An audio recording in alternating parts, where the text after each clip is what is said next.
Welcome to the Reviews Without Remorse podcast with Joe and Dave. Be warned, the discussions in this podcast may contain detailed spoilers. For spoiler-free reviews of newly released films, be sure to check out our show on our YouTube channel. Enter at your own risk and enjoy the show. Movies are good, but they could be a hell of a lot better than this dreck. I am the Wishmaster, and I wish this movie didn't exist. But you can call me David. And with me is my henchman, who inexplicably turns into a cat, Joe.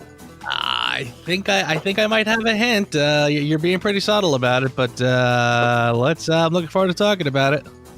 I'm wearing my heart on my sleeve a little bit on this one, but this is episode 171, and in this show we will discuss, after the agonizing descent from greatness to terrible, it turns out the series isn't done torturing us.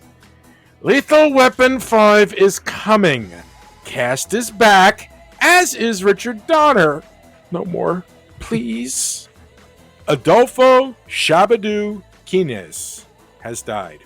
Yes, Aldolfo Shabadoo Quinones.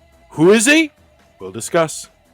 Dawn Wells, the cute and perky Mary Ann of Gilligan's Island, has died. Joe and I will pay tribute.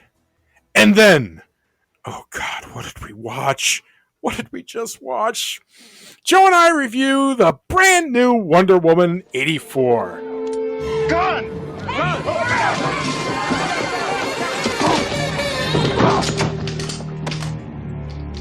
Raj, meet your new partner. I'm too old for this shit. It was confirmed today that Richard Donner has signed on for one final Lethal Weapon. Lethal Weapon 5. Mr. Donner, I think you should have stopped at 2. There's a tiny little innocent child in the back of my psyche someplace saying, sometimes, they just want to come back and send off their characters with a little more grace and elegance than they did in their last movie. Rocky Balboa comes to mind. Mm-hmm. The other part of me says, you know what, guys, this is really, really getting painful. Just don't do this. What is the point of this? No good can come of this. It's gonna be the Lethal Weapon Christmas special at best. So yeah, I don't know what they got in mind for this. I can't even imagine this being a theatrical release. Like I say to myself, this has to be like a straight to video, straight to streaming, something or other, not a real movie. I'm feeling like that. It is Warner Brothers, so most likely it's going to be an HBO Max thing. I don't have the slightest bit of hope or feeling for this. I am numb. I am like 2020, lockdown, quarantine numb, thinking about right. Lethal Weapon 5, okay? There's nothing good that's going to come out of this movie. Absolutely, positively nothing. Oh! Yeah. Our ugly asses are definitely going to review it, but ain't nothing put out there. I'm wondering, the irony too is there was no bigger fan of the original than me. I mean, I just adored the original. I thought it was just a perfect film. But I'm starting to wonder, do you think maybe now because of the what's the word I'm looking for? The explosion of streaming possibilities. Are we going to start seeing a lot more really weird projects being greenlit just for the sake of nostalgia and something to throw on these services? I'm saying yes. That's what this feels like. This feels like a desperate we need content situation for HBO Max. And whatever, guys. I'll watch it. But it will literally be with a gun to my head. Born May 11th, 1955 in Chicago, Illinois, Aldolfo Quinones, with the nickname Shabadoo, was really not very big. He did a total of 18 movies. You know why I'm bringing him up? Because he was in the movie Breakin' and Breakin' 2 Electric Boogaloo. That's right. You know, at one point, I was really applauding a lot of these death notices that you do, these announcements, in lieu of the fact that we know that the Oscars will not do that. I'm starting to question your judgment here, but please go on. All right, listen. He has not been in a lot of movies. Absolutely not. The reason why I bring it up is because we are children of the 80s. We knew Breakin'. And every time we talk about a sequel, what do we always add at the end? Electric Boogaloo. This is true. Okay? Every single time it's like, yep, it's Lethal Weapon 2, Electric Boogaloo. Every single time. I still say it to this damn day. Okay? And I'm going to be completely honest with you. I've never seen the movies. I haven't either. I've never seen the movies. I understand. You know, he's one of the originators of popping and locking. You know, that was like his big thing. He used to be on Soul Train and everything like that. He died December 30th at the age of 65, and it's just such an obscure reference. And you know, it kind of feels like with a bunch of the 80s stuff that we're going through today, we've got Lethal Weapon, Poor Dawn Wells, and then we're doing Wonder Woman 84. It just felt appropriate that we should probably at least honor him. Oh, Mr. Howell, Mrs. Howell. Come in, child. Oh, Mr. Howell, you've got to help. It's Gilligan, Skipper, and the professor. They've gone island happy. Oh, you've got to help me, please. Let's just discuss this calmly, my dear. Oh, you girls have got to hide. In the closet, under a bed, in a trunk. Oh, please, Mr. Howell, hurry. What's wrong with you, Marianne? Oh, it's not me, it's them. Them? Oh, yes, you see, I was sewing on a dress, and Gilligan came in, and he thought he was Charles Boyer. Oh, good for him. Well, then the skipper came in, and he thought he was Matt Dillon, and he had a fight with Cary Grant. What a parley. Next time you have a dream like that, send for me. As a child of the 70s, and more importantly, a teenager of the 80s, there was the question. Now, anybody younger than, say, about 40 years old probably didn't have to face this question. But, Joe, I know you faced this question. So I am going to ask it of you. Marianne or Ginger? Well, I kind of feel like we probably should. I feel like I want to say Marianne since that's who we're talking about this week. But I was a Ginger guy, tell you the truth. You know what? I had a feeling you were a Ginger guy. I was always a Marianne guy. Something about the pigtails. I'm a pervert. I'm just going to leave it at that. Dawn Wells was born October 18th, 1938 in Reno, Nevada. She was in 64 movies and TV shows. I actually remember her in an old horror movie called The Town That Dreaded Sundown. Do you remember that one? No. Oh, God, I used to play on HBO in the 70s a lot. Yeah, that was one of my favorites. But her biggest thing, of course, is she was Marianne Summers for all the time of Gilligan's Island. The only Marianne, because they haven't gotten around to doing a remake and slaughtering that just yet. This is true. Yeah. Just that, like you said, being children of the 70s, like I feel like I probably have seen every Gilligan's Island backwards and forwards. So it was somebody that you knew very well. So it's kind of a sad day, and it actually leaves. Speaking of Ginger, she's apparently the only one left. Yep, that is exactly right. Tina Louise is the only one of the Gilligan's Island cast that is left. So Ginger outlived them all. So maybe you were right in your choice of Ginger. She's doing something right. Or something like that. Dawn Wells died of COVID at the age of 82, December 30th, 2020, in Los Angeles. I won't say she was my first fantasy girl, but she was certainly up there. I met her once at a con. Very sweet lady. Still pretty, actually. She was in like her 60s. But so hail and farewell, Dawn. Thank you. And I'm sure there's millions of men around the world that, never mind. I'm not going to get perverted. I'm going to miss her. My life hasn't been what you probably think it has.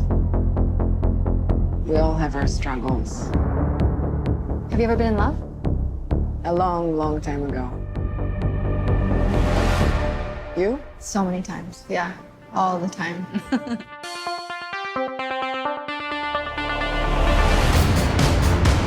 Rewind to the 1980s as Wonder Woman's next big screen adventure finds her facing two all-new foes, Max Lord and the Cheetah. Written by Patty Jenkins, Jeff Johns, and Dave Callahan, based on a story by Patty Jenkins and Jeff Johns, based on characters from DC Wonder Woman created by William Moulton Marston, directed by Patty Jenkins, Wonder Woman 84. This movie is a bunch of really neat Jim Lee drawings woven together with the thinnest and disintegrating line in between the pictures. That's what I wrote down after I finished watching this movie. Because there are moments in this movie that are like almost straight out of a comic, which I appreciated, but they were hollow. This is the hollowest of movies, and I am flabbergasted that this is the same team that did the first one. Yeah, and you kind of nailed it on the head, by the way. I think I love that you said what you said about how this was a series of pictures, how it was a series of poses, etc.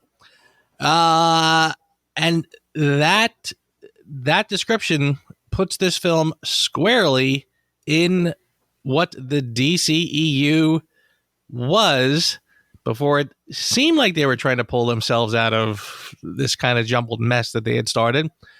But yeah, this is kind of right back to the Batman v Superman, where we have scenes, where we have glory shots, etc., but no coherent story, or the thinnest, most overused story, plot points, etc.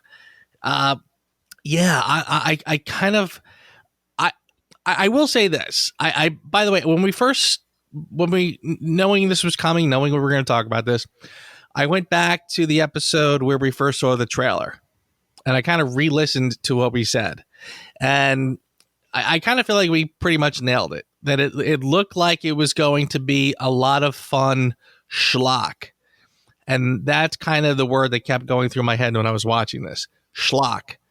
And again, it's frustrating because schlock in this case is basically a very lazy excuse to not try. You know, it's one thing to say, we're going to go a little crazy. We're going to go over the top. We're going to just go for it, go balls to the wall crazy. Doesn't mean you shouldn't have a decent story. Doesn't mean you shouldn't have plot elements that make some sense. And yeah, this was a jumbled, muddled mess of a movie. It was kind of one excuse after the other to just throw in the elements you want to see again. And again, no good story. I mean, honestly, you know what this was reminding me of pretty early on, and it stuck with me while I was watching this? Supergirl. Oh, that is not a comparison you want to make. I kept thinking of Supergirl. I'm like, this is Supergirl all over again. This is how far back this movie is setting things. It is a deplorable fallback. By the way, this is a new movie. I think it's time we just get into the spoilers. So I'm just going to tell everybody right now. Joe and I did not like this movie. We are now going to get into spoilers. So from here on out, sail at your own risk, or whatever the heck terminology you want to use. Yeah, you first of all, I absolutely agree with you there. But you know what's funny? At least the movie was semi-honest with us. All right, hear me out. Because I know you. I can almost see that little cocked head expression that you get when I say something that you think is curious and insane. And yes, actually, I'm ready to agree with you, but I want to hear you. Go ahead. Okay, so the movie opens with little Diana, Diana, in some big, Amazonian contest of some sort, as a little kid. And I was watching it with Heather, and I was watching it with Liam, and Heather basically called it immediately. It's like, wait a second, I thought she was training in secret until she was in her teen years. Mm. And I thought about it. It's like, she's right. She's absolutely right. The tone of the movie, right off the bat, said, hey, that movie that came before, just chuck that out of your mind, because we sure as hell did. Yeah. Yeah, I'm with you, and that is a good point. And honestly, I was sort of surprised how willing they were to throw cannon to the wind. Honestly, I at one point, I'm watching the big mall opening. First off, I got no clue why this film is set in the 80s, except for the fact that 80s nostalgia, it was big for a while. Mm-hmm. Other than that, there was literally no reason why this film is set in the 80s. None at all. And I remember when like she's running around the mall and she throws her tiara boomerang thingy, taking out all of the cameras. And I'm saying to myself, what's that about? And then I was like, oh, right, because they still have to sort of suggest that she's been off the grid all this time. But, I mean, she says in Batman v Superman, 100 years ago, I left humanity behind. Okay. I'm watching this and I'm saying... You're right in the middle of humanity! I mean, like, if you're going to just sort of throw that cannon out the window, just do it. Why are we trying to sort of have it both ways here? Yeah, it didn't make any sense. I mean, and it was a whole bunch of other things that happened in this movie that, again, in the course of being a prequel to the other DCEU films that she's in, doesn't make any logical sense. I mean, she flies in this one. Like, literally flies. And I thought, that's fine. That's fine. She's allowed to. She hasn't flown in the future, though, has she? Right. Exactly. I mean, it's funny. I'm watching this movie with Mary, and when that's happening, Mary's sitting there going, she's like, so she flies now? And I was like, I was sitting there kind of squirming around going, you know what? I don't know either. I know that it's some comics, in some versions she does, in others she doesn't. I mean, we grew up on Linda Carter Wonder Woman and the Wonder Woman on Super Friends.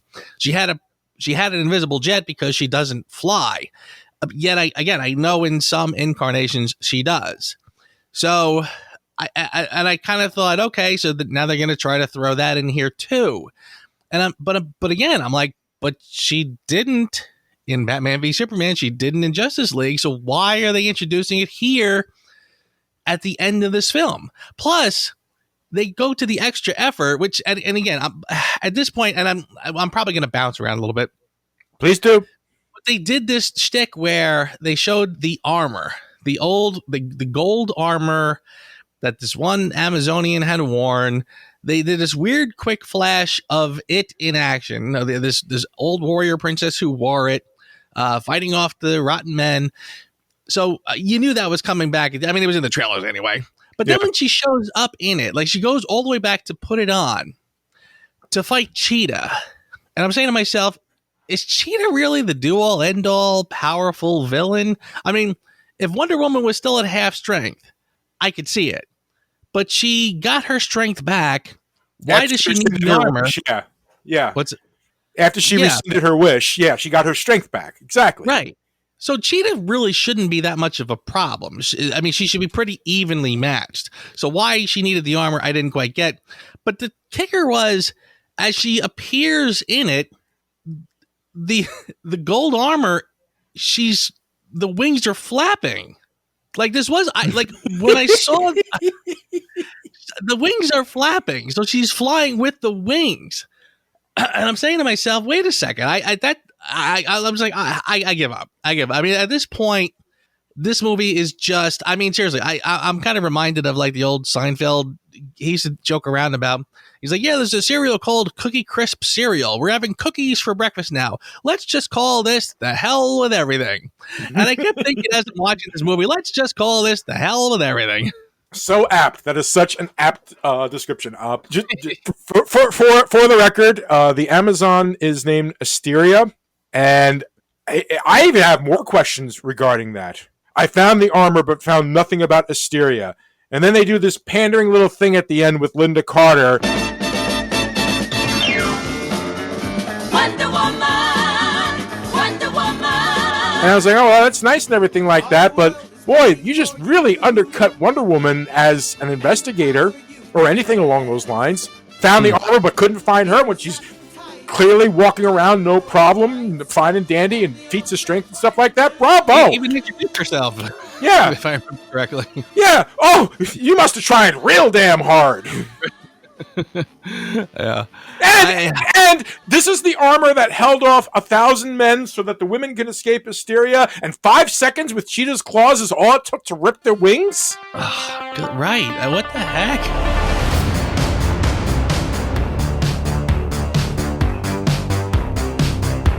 Welcome to the future. Life is good, but it can be better. And why shouldn't it be? All you need is to want it.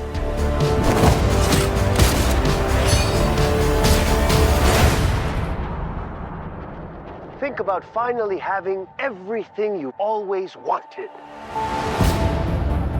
I can save today, but you can save the world.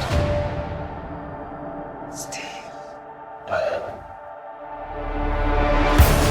I mean, and literally, we haven't even gotten to the plot yet. But the wish she makes is to be Diana, right? Yeah, I mean, but she makes a wish to be Diana, and I was like, oh, but little did I know you're really Wonder Woman. All right, I get it, but again, if you wished to be Diana, then why are you? I mean, I guess you could.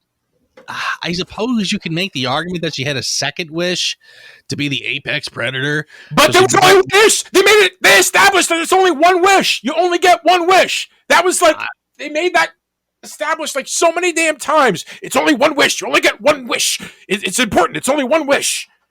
Who knows? I mean, again, the guy says, "I'm feeling generous." I mean, there's no rules in this movie. It's just whatever the hell you want it to be. There was nothing. That's it. There was no establishing anything. There was no rules. It was just one crazy. I mean, seriously, at one point, she throws her lasso up at a jet airplane, latches onto it, and takes off. And I'm saying to myself, okay, look.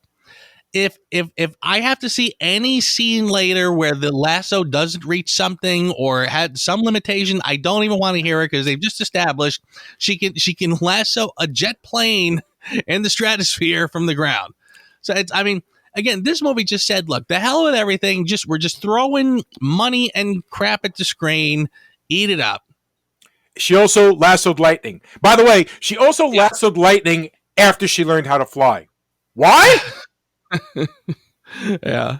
Well, again, the lasso just all of a sudden now became this do-all, end-all, anything. I mean, and by the way, I've usually I'll try to avoid other reviewers before we do our review. This time I just said the hell with it. In fact, I actually watched Movie Bob. I had previously unsubscribed from him because he was just driving me crazy with some of his BS, but he nailed this one so perfectly. I'm like, all right, you got me back.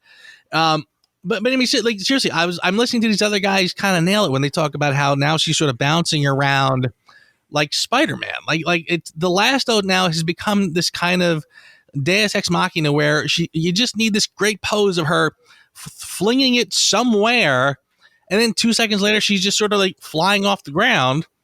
You don't even have to watch it connect to anything. She's not actually swinging from anything.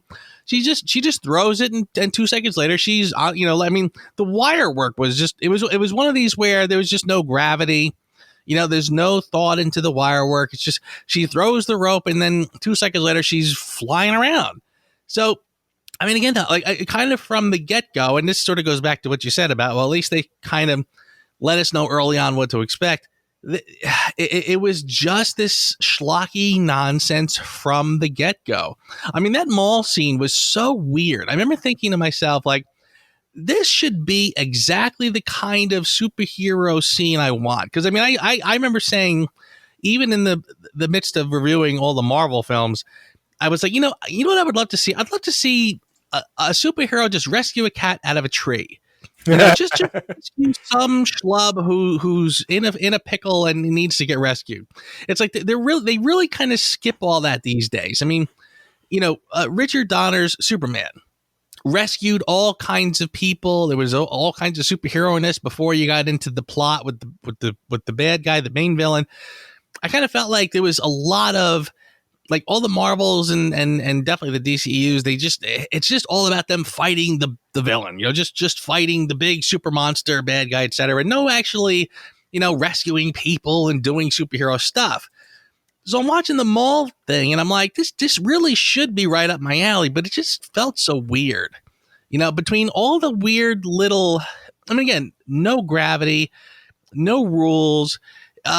She'll grab, little, like she grabs this little girl, throws her way the hell across a room. Into a teddy bear. What's that? Into a teddy bear.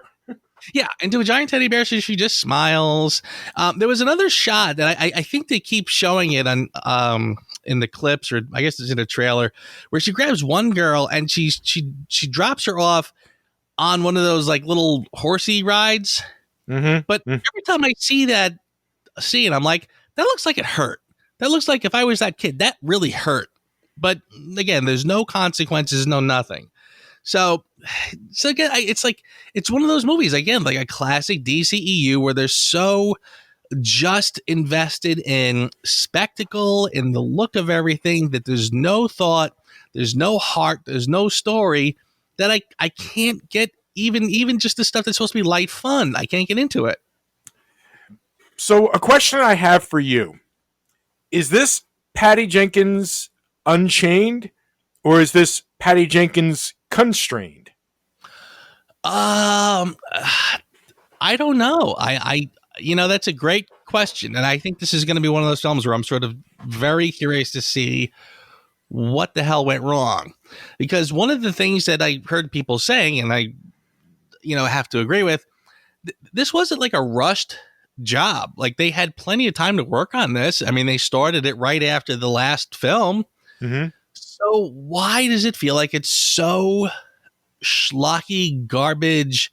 I mean, it feels just so conveyor belt. Like they just cranked this out. The first one was good, so let's keep keeping the meat grinder going, keep shoving that meat in, making the burger. Like really, we're gonna do a movie where it's all about finding some artifact that grants wishes. Like, seriously, this is why I was having flashbacks of Supergirl, among other reasons. Like it was just this quick, schlocky, terrible. Oh, look, we found this rare artifact, and whoever holds it gets to do whatever they want. So this weird guy does this weird stuff, granting wishes, and even then, I literally, for the life of me, couldn't figure out why this guy was so obsessed with this. It was really weird. I mean, and again, first of all, like he finds the thing, he makes it's like, what would you do if you had 3 wishes? Oh, I'd wish for infinite wishes. That's what the guy does. So like, all right, great. So this is the basis of this story. Finger quotes around story. But I mean, even as I'm watching this thing go on, it's like he's going to grant wishes. And by the way, I've never heard the expression monkey paw so many times before. Everybody talking about the wishing thing is a monkey's paw. I don't know the expression the monkey's paw? I don't think I ever heard it before. Oh my God. It's like dude, when I was in high school, that was one of the first short stories that I ever read that like really got to me. Is that right? Yeah. It's the story of a magical monkey's paw with its 3 fingers up. And every time you make a wish, one of the fingers would go down. But with each wish, there was a cost. So, right. Like the first, I think it was along the lines of like the first wish was, that we would get $10,000, and they got $10,000 because their son's insurance paid out after he was killed in a car accident. Yeah. And then the second wish, the mother, frantic, wished for the son back, and the finger goes down, and they hear scuffling and moaning outside the house. And it's like, I'm coming, honey, I'm coming. And the guy, realizes that the son's back, but is probably like a zombie or something. Wishes it away with the last wish. That's the general story. Yeah. And I'm not doing it justice because it reads so much better. But Yeah. yes, that's what they did. This is the monkey's paw. I kind of get that because there was almost a sense of like you're making a deal with the devil. You get what you asked for, but right, there's gonna be a cost. But I remember thinking like every time this guy would grant wishes, it was like, again, it was like the rules. There were no. It seemed like there were different rules for everyone. You know, like Diana sort of quietly makes her wish, and I thought that was sort of weird the way that was handled. But we'll get to it.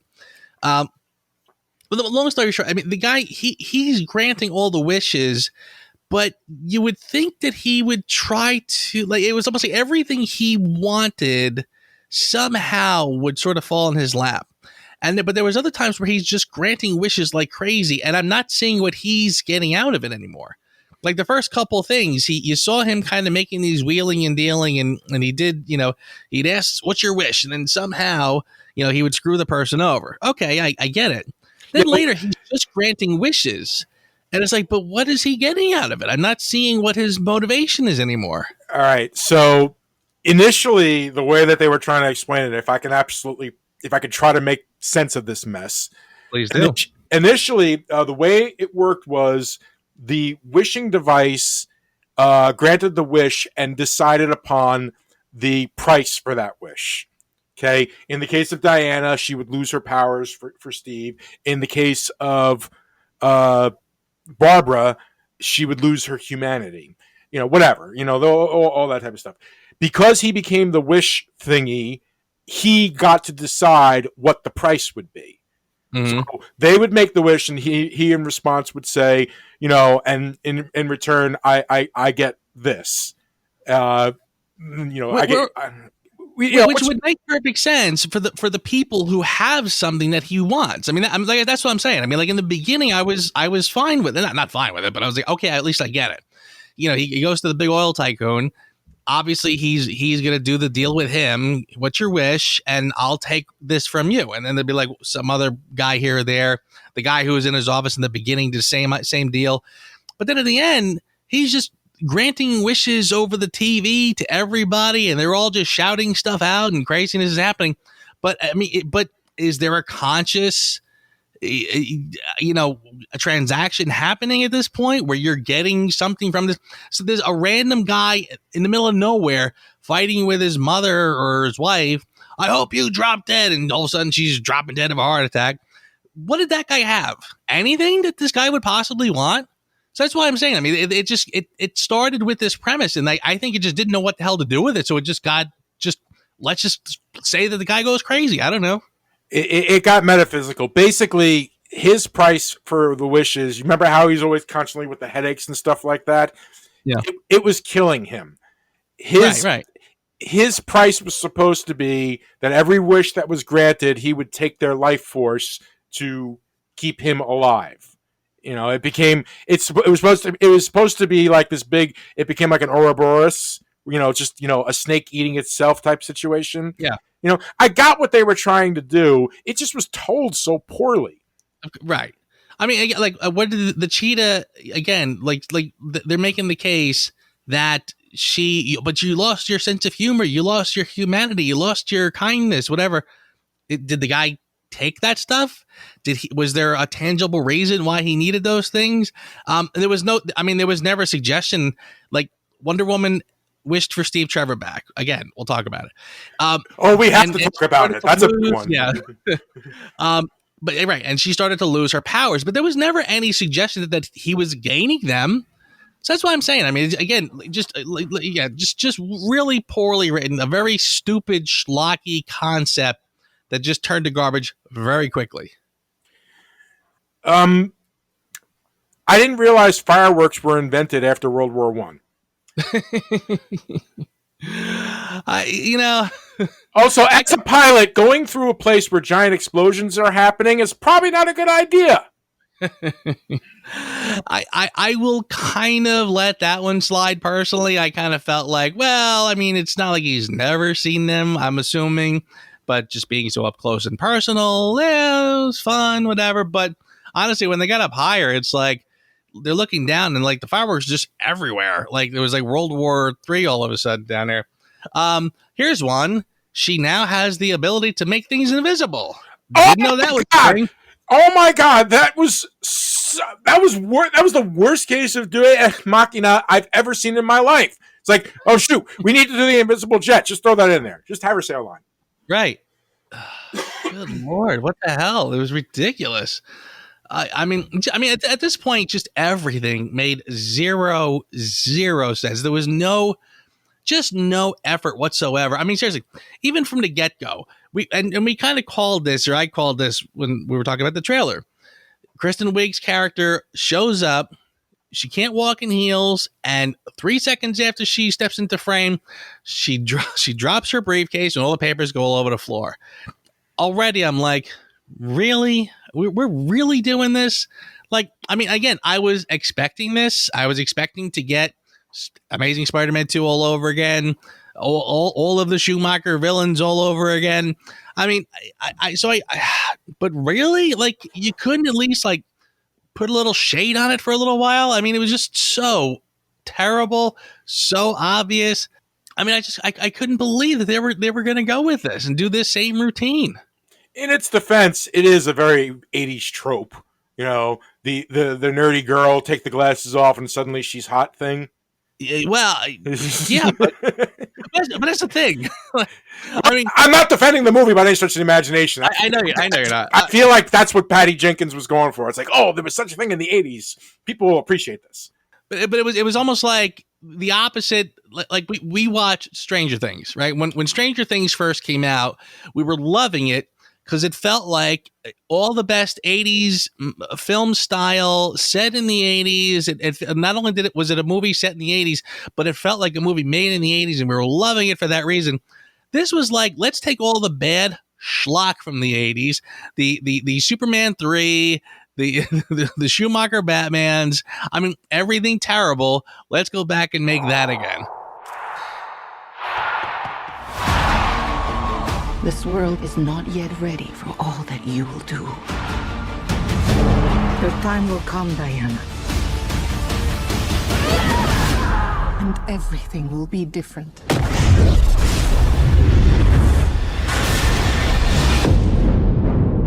Yeah. You're 100% right. I was going to sit here and come up with a smart thing to say, and it's like, nope, can't fight that. Can't fight that. You know what really hurt the most?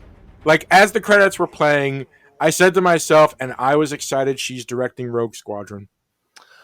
Yeah. I don't know who to blame this on. I really don't. But yeah, it's weird. I mean, all the heavy hitters were here. We thought she's back. We liked the first one. She seemed to really adore the Donner Superman, and we appreciated it. I mean, it was so weird how this one made that first one look so, again, like, it's not that hard to make a good movie. That one had a linear story. I mean, the ending turned to garbage, which I think everyone agrees with. And Patty Jenkins herself said that they basically forced her to go just do a big CGI, Zack Snyder-y kind of ending. Okay. Well, but what's anybody's excuse here? Yeah. Oh, I have no idea. You know, and speaking of endings, before, you know, I'm saving the Steve Trevor talk because we're going to get to him for last. I have to talk about the ending real quick. Sure. Okay. Do you remember how I said one of my favorite Marvel movie endings was Doctor Strange? Yes. Dormammu, I've come to bargain. After so many things of big battles, I thought it was really, really nice to have a nice, thoughtful, cerebral style ending. That the only way to defeat the bad guy was to outsmart him. Well, Dormammu was as big as a building, so maybe that's why I was thinking that. And they tried to do something similar here with that ending, with this big positive feel good. I'll talk the bad guy down, as opposed to that, which felt so damn disingenuous. Like if the wish people deciding, screw the wishes, I take it back and all that stuff. It's not great, but I can buy it. But it's like the character, and this is not a slam on Pedro Pascal. I thought he did great for what he was given. I appreciated what he tried to do. I liked his smarminess and stuff like that. But, this whole thing with his kid and stuff like that, I didn't buy it. I don't feel like they earned that type of ending. I kept waiting. I thought for sure it was like I was waiting for the payoff from that. I almost felt like this there was no reason to have this kid in there at all, except they needed him at the end to sort of wake up that he's kind of been doing everything wrong. Mm-hmm. But yes, it felt totally unearned, as like there was no moment that he had. There was no moment of revelation where he said, "Oh my," he wakes up with this epiphany. "Oh my goodness, what have I done? And I've been doing everything wrong." No, his plan got foiled. So he just goes to find his kid. I mean, it didn't seem any better than that. In fact, there was a thing early on. Like, again, he keeps pushing the son to the side. He keeps getting annoyed, which it really felt weird. Because I felt like at this point, the guy's making wishes left and right, but he's still having problems with, oh, crap, it's my weekend with my son, and he can't figure out a solution. He can't say, I wish I had a babysitter. I wish I had a nanny who would take care of him and keep him occupied for 20 minutes. No. He kept struggling with it, which was really weird. But there was a thing they were doing where the son grabbed his leg and he said something like, "Dad, I wish I had your greatness," or something. He's like, "Oh, no, don't do that." I thought for sure that was going to come back. Like maybe the son got his wish and all of a sudden now he had the power for a little while or something. And that would have been what turned the tide. No, that just went away. And all of a sudden, like at the end of the movie, somehow he lands, he again, from wherever he's supposed to be. It was funny how like sometimes it was a journey to get somewhere, and then other moments it would take like a half a second to get back again or whatever. But all of a sudden, like he somehow lands in a helicopter in this park, starts calling for his son, and the son comes running out of the bushes. I'm like, what? Did you just find him by accident? Like, yeah, I just a mess.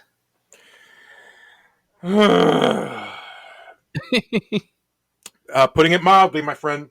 Putting it mildly. By the way, the kid wished for his greatness. He didn't wish for his own greatness.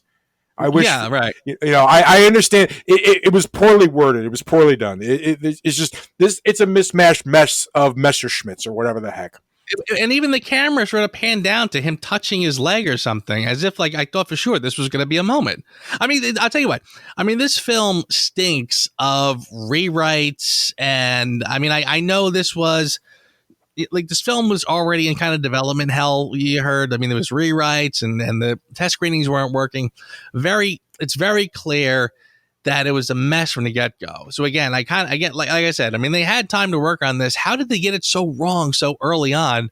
I don't know why. I almost feel like, again, it was like some studio exec said, "Hey, everyone's doing 80s movies. Let's do it in an 80s Wonder Woman."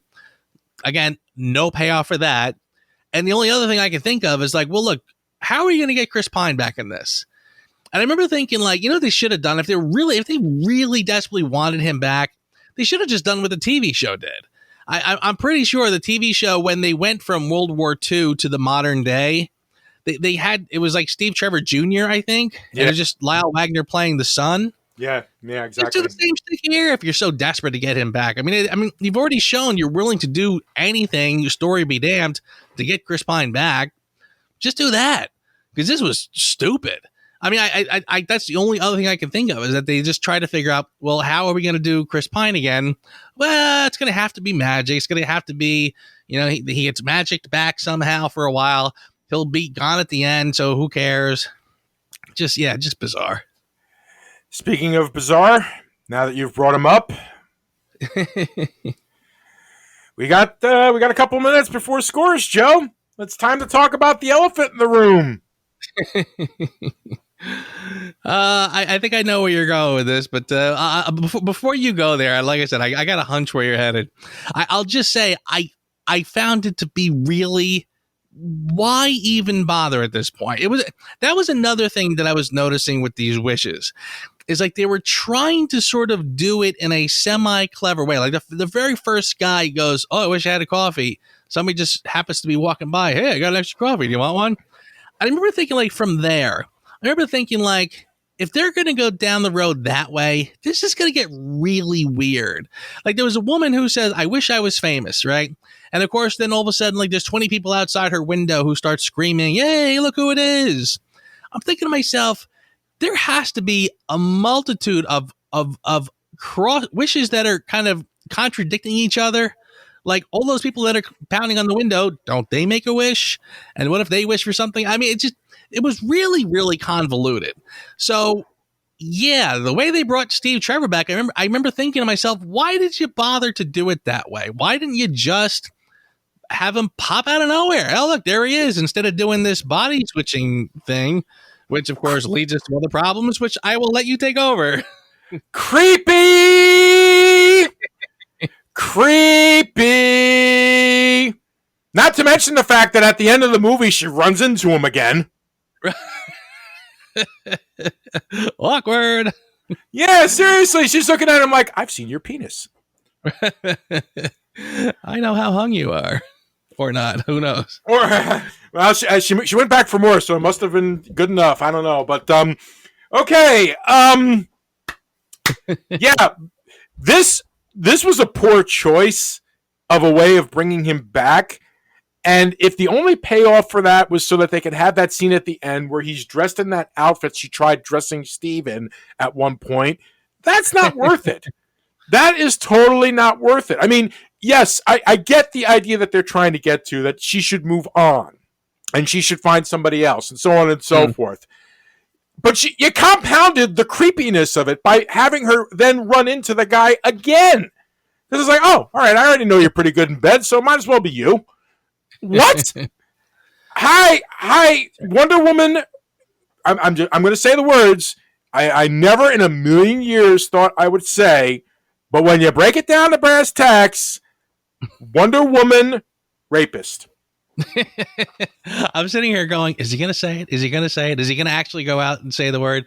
Yeah, listen, it's bizarre. I mean, it is just, I got to tell you, this is one of those movies where I'm kind of, I wish I could be a fly on the wall in a gaggle of feminists who've just walked out of this movie. And after the initial, yeah, that was great. Yeah, she kicked all those guys' asses. Yeah, all the guys who walk around parks drunk trying to rape women. Yeah, we know that's what men really are. And then they think about it a while. Then they kind of go, wait a second. And again, by the way, I mentioned Supergirl. I said, boy, Supergirl, talk about setting female superhero films back decades. We got another story that's driven by our super heroine being a lovesick puppy for a man. I mean, honestly, like, are you kidding? I feel like if I was a feminist, I'd be wildly offended by this and saying, guys, what are you thinking? What are you thinking? Did you not get the memo that we're supposed to pretend that, she's an Amazon. She came from an island of women. Don't need no men. And this whole thing is her being just lovelorn for how many years. But yeah, all of a sudden, and that scene was so weird. She's at this party at the Smithsonian, and there's all guys hitting on her. And then there's this guy who walks up to her, and of course, whoa, get away from me, you man. And then all of a sudden, it's just Steve Trevor.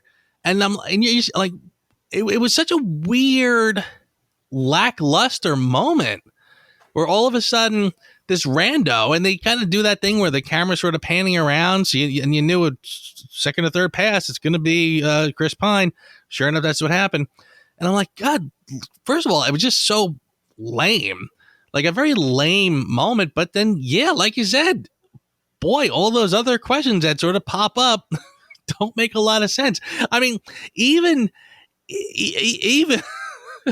even putting aside the fact that, yes, like you said, she is now having sex with this other body who is not a willing participant.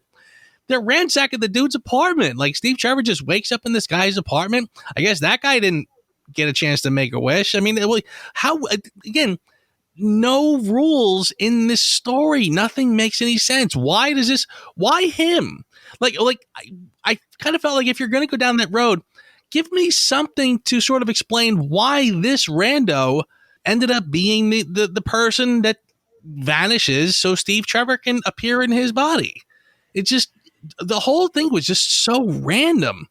But yeah, oh, good Lord. I mean, and honestly, there was actually there were scenes, and I'm going to get a tiny bit off track, but I even as I was watching this movie, I was sort of noticing the scenes that we saw in the trailer that were mildly amusing, right?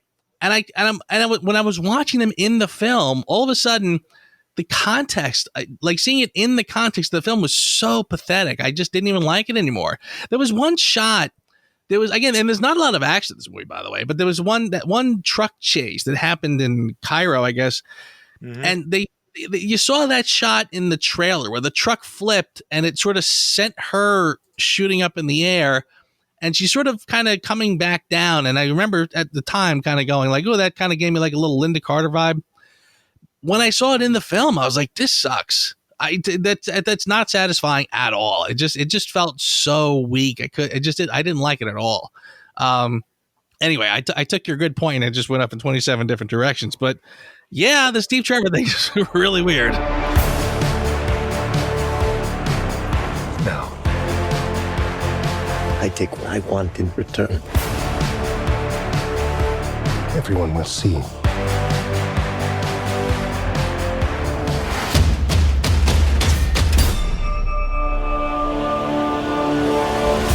It's time to score this movie, man. Who's going first? 3. Only because it's a 3 because I appreciated some of the camera angles and shots that they used, which were very comic booky. I have every complaint about the Chris Pine, Steve Trevor story, but nothing about Chris Pine. I felt like, you know what? He knows this is ridiculous, but he's doing the best he can. And same with Pedro Pascal. Gal Gadot was fine. She's got a wonderful voice and everything like that. But this movie is just crap. It is crap that somebody has eaten and then recrapped. And I don't feel like giving any more voice to it. I feel like I have beaten on this movie enough that now I feel like I'm an abusive son of a bitch. I am as abusive to this movie as Diana was to that strange man's body. I'll tell you what, I'll throw this in there and I might regret it, but there was a part of me as I was sort of, hearing the charges that she, again, against this man's will, ravaged his body for her own personal benefit. I was having flashbacks of South Park when the cops are talking to the kids going, nice.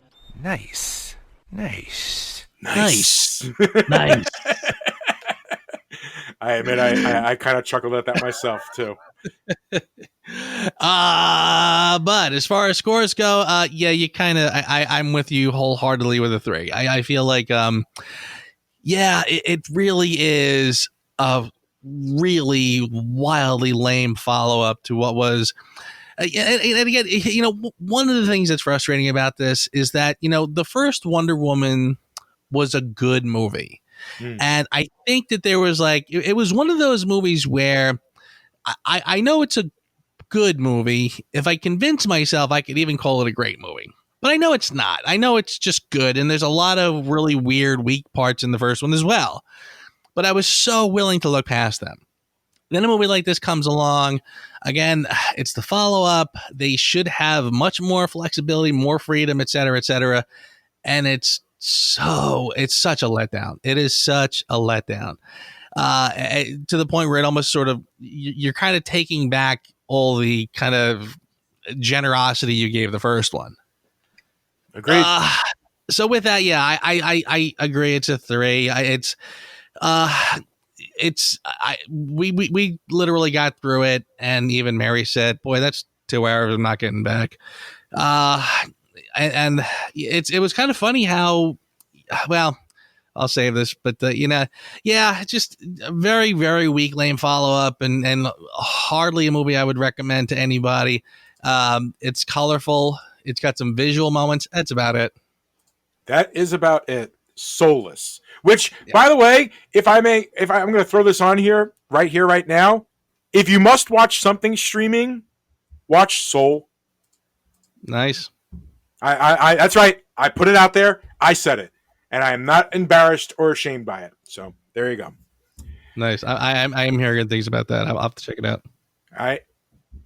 So, who asked you? Well, I tell you what. I mean, there is plenty to choose from, and I do find the whole thing to be a big, weird, schlocky mess. The next part is where it's going to get tricky, but I got so many things to choose from. I might as well just the cheetah character, just so stupid. I mean, literally from the time she walks on screen till the time she's done, it was just terrible. Everything about her character was awful. Again, it was Jim Carrey in Batman Beyond. It was Electro from Amazing Spider-Man 2. We've seen this routine so many times. I mean, she was. It was funny. The whole time I'm watching her on screen, all I could think of was not only all the other characters, terrible schlocky characters from like Poison Ivy from Schumacher's whichever Batman and Robin, but she was doing Catwoman impressions from multiple Catwomen. I kind of thought I was totally getting the Selena Kyle from Batman Returns vibe, but then there was even a line, something about like, you have everything while some of us have so little. I'm like, Jesus, was that directly ripped off from Dark Knight Rises? Like it was the Catwoman from the other movie. I'm like, good Lord, nothing about this is original at all. It's the most redundant, derivative character I've ever seen. And by the time they get to the end where she's a full-blown cheetah woman now, the facial makeup was so stupid. When they showed the face, I remember saying to myself, when I saw the trailers, I was like, oh, that's going to be tough to pull off.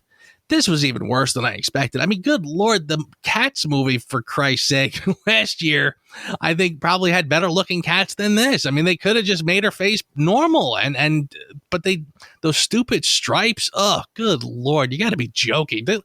Was there anybody trying? So, I'll give it to that. That's not bad. That is not bad at all, man. I dig that. What a waste of the cheetah character. Yeah. Nothing against Kristen Wiig. I feel like in the right conditions she could, because I felt like she pulled off a handful of the menacing scenes. They just were so overdone that it brought me in and brought me out. Like, I feel like she could have done a good job, but this is what she got stuck with. So bravo to you, sir. I absolutely agree with that. How about you, my friend? Yeah, this isn't going to take very long. I'm just going to read what I wrote. Flip the genders of Steve Trevor's characterization and you have rape. That whole body snatching thing really, it didn't earn a payoff.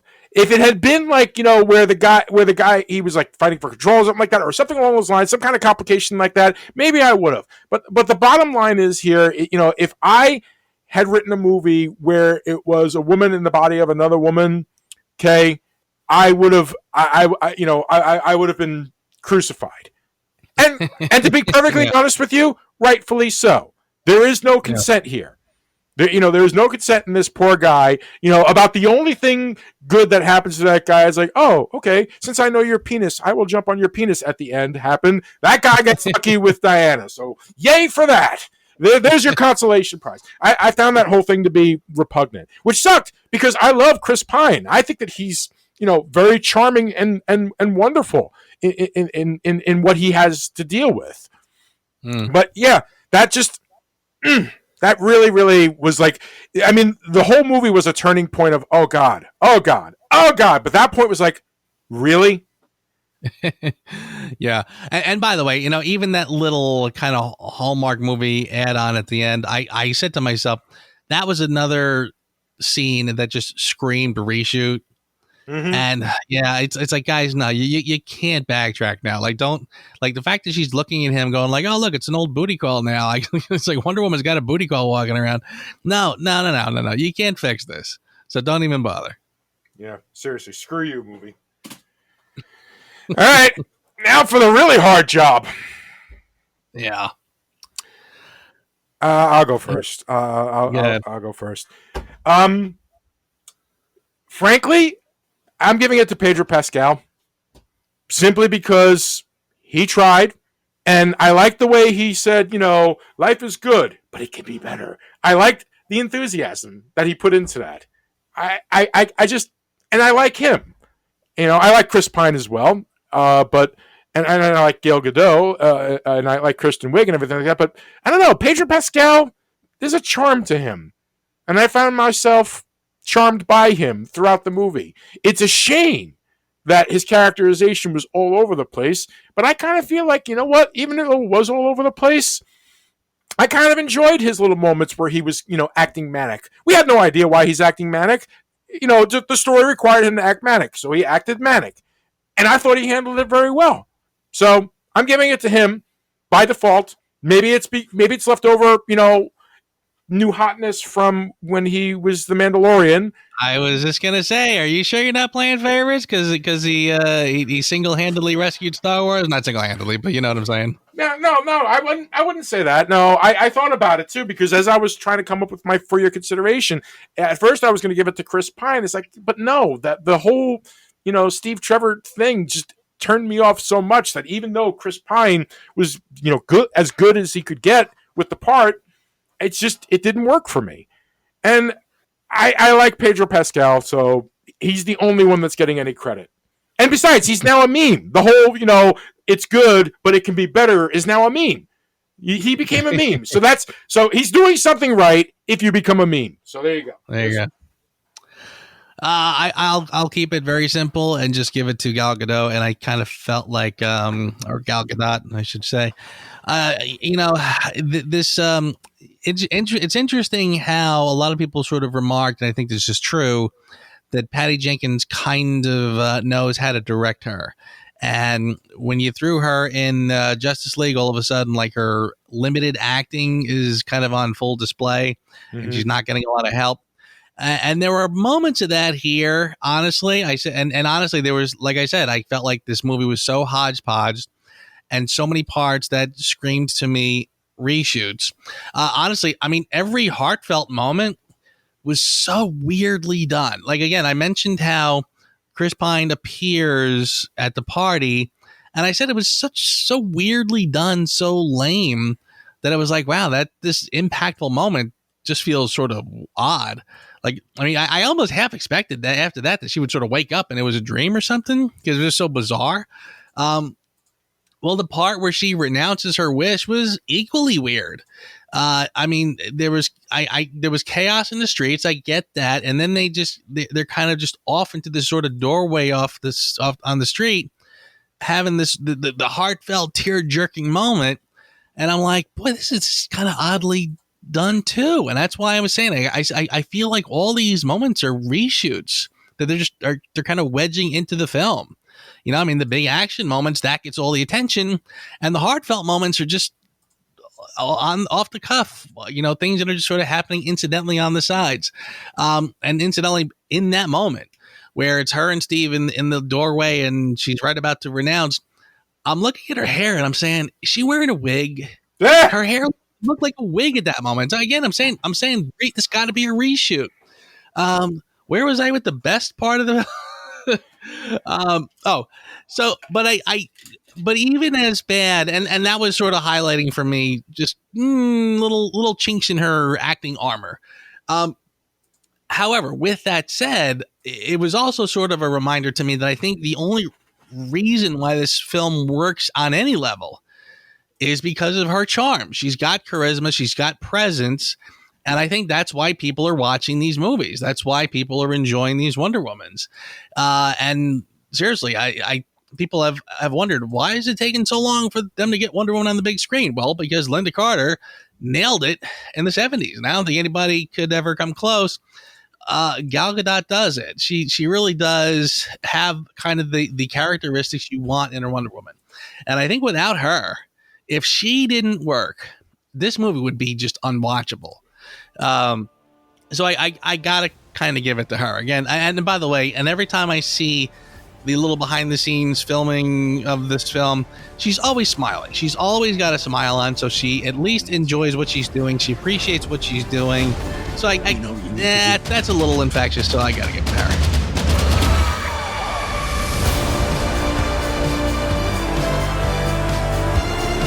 Nothing good is born from lies. And greatness is not what you think.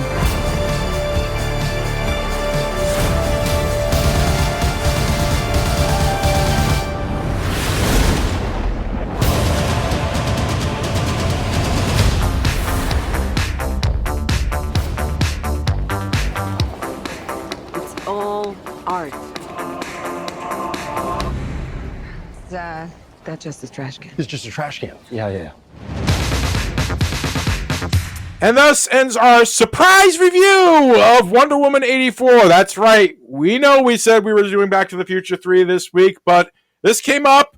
Joe and I were chomping at the bit to talk about it, so we talked about it. But don't fear, ladies and gentlemen. We're closing out Back to the Future next week. We promise. We're not lying this time. Incidentally, by the way, I kind of want to have a sort of a moment of silence.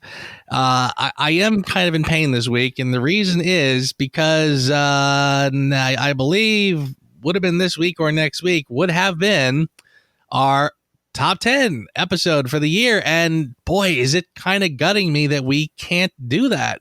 I don't think I've even seen 10 movies this year. So I don't know how. There's no way. There's been nothing out.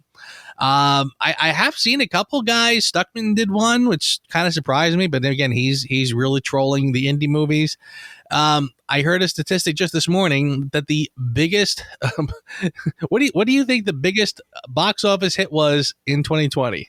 Sonic the Hedgehog. No, that was third. Okay. What was number one? Sonic the Hedgehog was third. Tenet was number 2. The biggest movie of 2020, and this will go down in this statistic books. It'll stay with us forever. Bad Boys for Life was the hottest movie of 2020. So with that said, yeah, we ain't doing no top 10s this year. I am in pain. I am in such pain thinking of that. Yeah. Well, here's to a better 2021. So, sir, great show as always. Happy New Year, sir. Happy New Year. My brother, Happy New Year to you and yours. Thank you again for a wonderful 2020 of talking about movies. And I think maybe next year what we should do is when we do our top 10, we should also throw in anything that we might have seen in 2020. Because I think why the hell not? But my friend, again, Happy New Year to you and yours. And to you and yours, sir. And it was great talking with you. I look forward to our 2021. And I really, really hope we get to go out to the movies this year. Same here, brother. Same here. With that, my friend, I will see you in 2021. Thanks for listening to the Reviews Without Remorse podcast with Joe and Dave. Join us here every Thursday for a new episode. And be sure to check out the Reviews Without Remorse channel on YouTube for spoiler-free reviews of new releases. If you enjoyed this podcast, please consider becoming a patron. You can find our page on patreon.com. As little as $1 a month goes a long way. All clips in this podcast are used for commentary and critique, and is considered fair use. No copyright infringement is intended. Hey there, Wonder Woman. Flying your invisible plane, I see. Boy, this is awkward. I'm actually in the lavatory of the invisible plane. Oh, you mean right now you're... Yeah. So I couldn't help but notice you didn't wash your hands in the invisible sink.